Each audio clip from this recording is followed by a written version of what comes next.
करोड़ 32 लाख का आवास दिया गया है रहने के लिए, आलीशान महल आलीशान बंगले दिए गए हैं रहने के लिए, मंत्रियों को 6 करोड़ का आवास 6 करोड़ का महल दिया गया है रहने के लिए। और उसी राज्य में कल या परसों 2 दिन सत्र चलेगा, जो भी 5 या 7 प्रतिनिधिमंडल का चयन किया जाए और वो मुख्यमंत्री से भी मिलेंगे और महामहिम राज्यपाल से भी मिलेंगे और मिलकर हमारी जो समस्याएं हैं उन समस्याओं से उनको अवगत कराएंगे।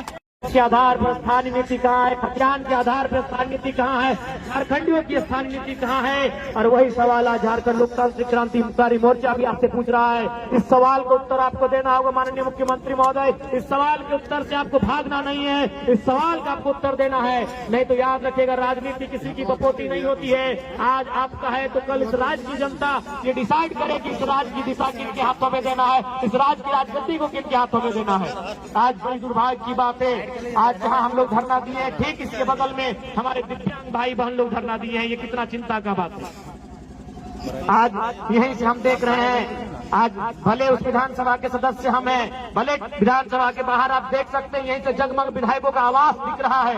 आज कहीं न कहीं हमारा देश और हमारा राज्य भी विरोधाभास का राज्य बनता जा रहा है। आज हमारा झारखंड विरोधाभास का राज्य बनता जा रहा है। एक और जहां हमारे माननीय विधायकों को 4 करोड़ 32 लाख का आवास दिया गया है रहने के लिए, आलीशान महल आलीशान बंगले दिए गए हैं रहने के लिए, मंत्रियों को 6 करोड़ का आवास 6 करोड़ का महल दिया गया है रहने के लिए। और उसी राज्य में जो अपंग है, जो अपाहिज है, जिन्हें हम दिव्यांग नाम दिया गया है, जिन्हें दिव्यांग कहा जाता है, जिनका हाथ नहीं है, जिनके पांव नहीं है, जिनकी आंख सलामत नहीं है, जिनके शरीर का कोई ना कोई अंग सलामत नहीं है, आज वे लोग पेंशन पाने के लिए आंदोलन कर रहे हैं। आज कई महीनों से उनका पेंशन बंद पड़ा है। तो सोच सकते हैं आज झारखंड की दिशा को किस ओर आप लेके जा रहे हैं। इसलिए आज इस कार्यक्रम के माध्यम से राज्य की सरकार को सीधा चेतावनी होगा, राज्य की सरकार को सीधा संदेश होगा कि आप अगर हमारी जो मांगे हैं, जिन मांगों को लेकर हमारे संगठन के पूरे टीम के साथ ही डुमरी से रांची चलकर आए, अगर उन मांगों की पूर्ति नहीं की जाती है तो यह पद यात्रा है। पद यात्रा के बाद हम लोग एक नई यात्रा, एक नए कार्यक्रम की रूपरेखा तैयार करेंगे और झारखंड सरकार को ईंट से ईंट बजाने का काम करेंगे। इस बात को भी सरकार याद रख ले, इस बात को भी सरकार को याद रखना होगा कि आज, और यह तो आपको अनुभव करना होगा।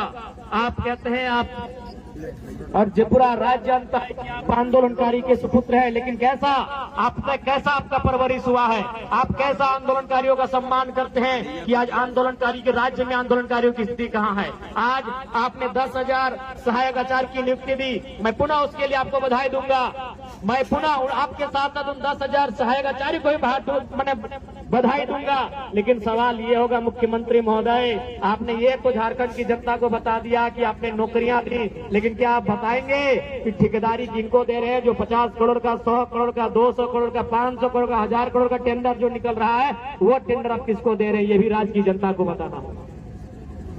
आज एक उपायुक्त के बगल में, उपायुक्त के पीछे, डीसी के पीछे, डीसी के आगे, डीसी के दाएं, डीसी के बाएं जो व्यक्ति खड़ा होता है, जो काम करता है, वो आउटसोर्सिंग के माध्यम से आता है। ये भी आपको बताना होगा कि झारखंड की कितनी आउटसोर्सिंग एजेंसियां झारखंड की सक्षम है। उन आउटसोर्सिंग एजेंसियों के माध्यम से चयन होने वाले कितने नौजवान, कितनी बहनें, कितने भाई झारखंडी हैं, ये भी आपको बताना होगा।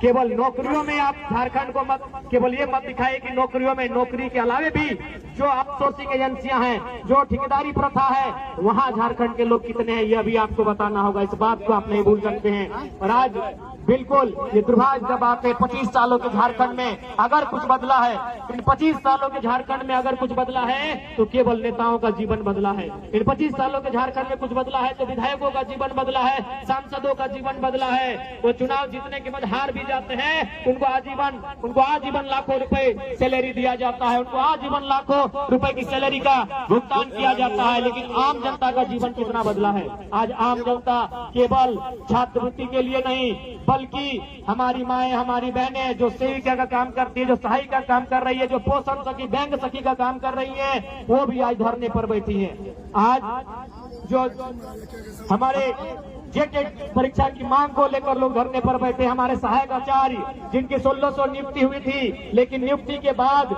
रिजल्ट आने के बाद संशोधन करने के बाद उन्हें छांट दिया गया, उन्हें फिर से उनका रिजल्ट पेंडिंग कर दिया गया, ठंडे बस्ते में डाल दिया गया। आज वे लोग धरने पर बैठे हैं, जेईपीसी कार्यालय में नौजवान धरने पर बैठे हैं, पंचायत के सहायक धरने पर बैठे हैं, पूरे राज्य के नौजवान, पूरे राज्य की बहनें धरने पर जगह जगह बैठी हैं। तो समझ में आना चाहिए कि 25 सालों में आपने कैसा राज्य बनाया।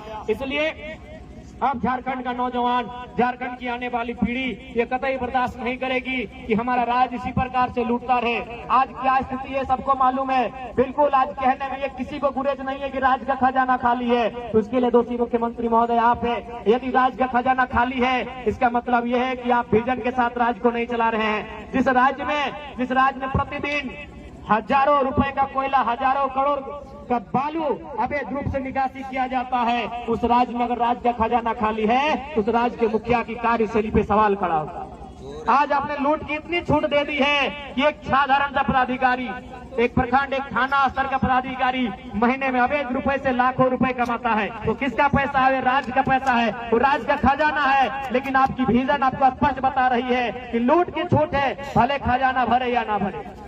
इसलिए आज राज्य की जनता को आपको हिसाब देना होगा, और यदि राज्य की जनता को आप हिसाब नहीं देते हैं, यदि सच समय राज्य की जनता के जो मुद्दे हैं, विशेषकर स्थानीय नीति 1932 का खतियान हो या 1964 का खतियान हो या भाषा संस्कृति परंपरा का आधार हो, यदि इस राज्य के लिए आप स्थानीय नीति नहीं बनाते हैं, इस राज्य की जनता जिन्होंने आपको पलकों पे सजाया है, ये आपको धूल में मिला सकते हैं। इस बात को याद रखिएगा, क्योंकि विधानसभा शाम की आवाज है और शाम की आवाज दूर तक जाती है, और आपके पदाधिकारी, आपके मंत्री, आपके विधायक भी जरूर इस बात को सुनते हैं कि आज दिन भर जो लोग धरना पर बैठे थे, चाहे वो दिव्यांग हो, चाहे वो आंगनबाड़ी की दीदी लोग हो, चाहे वो जेल कैंप के तमाम साथीगण हो, चाहे वो सहायक आचार्य हो, चाहे वो व्यावसायिक प्रशिक्षक हो, चाहे वो किसी भी विभाग के आंदोलनकारी हो, उन्होंने किन बातों को रखा, दिन भर क्या क्या हुआ, यह आवाज आपके कानों तक जरूर जाएगी। और यदि आप में जरा भी संवेदना है, यदि आप में जरा भी नैतिकता है, तो आज आपको तमाम जो आंदोलन हुए, कम से कम राजधानी में विधानसभा के दरमियान जितने भी आंदोलन होते हैं, उन आंदोलनों की आपकी समीक्षा करनी चाहिए।